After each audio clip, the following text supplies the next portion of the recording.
नमस्कार दोस्तों, आज मैं बात कर रहा हूँ एक पावरफुल लीडर की, पावरफुल पॉलिटिशियन की, एक इकोनॉमिस्ट की, एक वुमन इमेंसिपेटर की, prolific writer, theorist, eminent scholar. जी हाँ, मैं बात कर रहा हूँ हमारे देश के गौरव, हमारे देश के संविधान निर्माता डॉक्टर भीमराव जी अंबेडकर, जो कि मध्य प्रदेश के इंदौर जिले के महू में जन्मे हैं।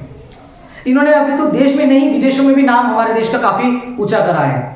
कोलंबिया यूनिवर्सिटी ने साल 2011 में एक सर्वे किया, जिसके अंदर 300 वर्ष के इतिहास में उन्होंने 100 सबसे होनहार छात्रों की सूची बनाई, और उस सूची में सर्वप्रथम नाम था डॉक्टर भीमराव जी अंबेडकर का। और इतना ही नहीं, उसी यूनिवर्सिटी में इनके नाम का एक स्टेच्यू बनाया गया है, और जिस स्टेच्यू का नाम रखा गया स्टेच्यू ऑफ नॉलेज, ज्ञान का प्रतीक। यह हमारे देश के लिए बहुत गौरव की बात है। परंतु सबसे बड़ी बात यह है कि हमें बचपन से बताया गया था डॉक्टर भीमराव अंबेडकर की जाति दलित थी, परंतु उनकी जाति दलित नहीं, सर्वश्रेष्ठ ब्राह्मण थी। और जी हाँ, इस बात को आप भी 3 मिनट के अंदर मेरे साथ मानेंगे। तो आइए हम समझते हैं कि डॉक्टर भीमराव अंबेडकर क्यों दलित नहीं होते हुए सर्वश्रेष्ठ ब्राह्मण थे। यह हमारी संस्कृति क्या है, क्या आप जानते हैं? हमारी संस्कृति में श्री कृष्ण ने अर्जुन से कहा है भगवद गीता में, चतुर्वर्ण्यम मया षष्ठम गुण कर्म विभागशः, अर्थात हे तात, इस पूरी सृष्टि को मैंने 4 वर्णों में बांटा है, और इस बंटवारे का आधार गुण और कर्म है, ना कि जन्म। जी हाँ, बिल्कुल सही। जन्म के आधार पर छोटा या बड़ा मानना पश्चिम की पद्धति है, ना कि पूर्व देशों की पद्धति है।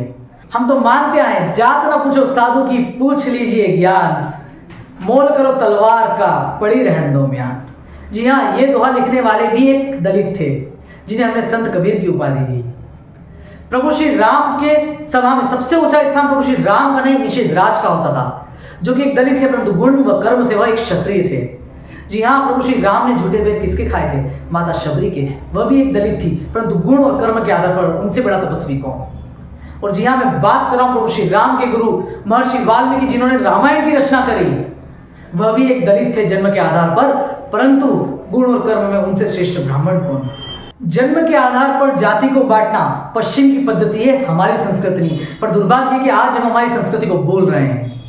डॉक्टर भीमराव अंबेडकर जो ज्ञान के सागर थे, वह सर्वश्रेष्ठ ब्राह्मण थे। परंतु एक क्षत्रिय का धर्म क्या होता है हम सभी जानते हैं, अपनी प्रजा की रक्षा करना। उसी प्रकार से डॉक्टर भीमराव अंबेडकर हमारे देश के लिए इतना अच्छा संविधान लिख कर गए, जिससे आज हमें मौलिक अधिकार मिलते हैं, जिससे हम अपनी रक्षा करते हैं। तो क्या वह एक क्षत्रिय भी थे? मेरी नजर में तो वो सर्वश्रेष्ठ ब्राह्मण थे। आपको क्या लगता है? कमेंट बॉक्स में लिखकर बताएं। और अगर आप अपनी संस्कृति को आगे बढ़ाना चाहते हैं तो इस वीडियो को अधिक से अधिक लोगों के साथ शेयर करें। वीडियो को वॉच करने के लिए एलएनसीसी परिवार आपका तहे दिल से आभार करता है। धन्यवाद। जय हिंद, जय भारत।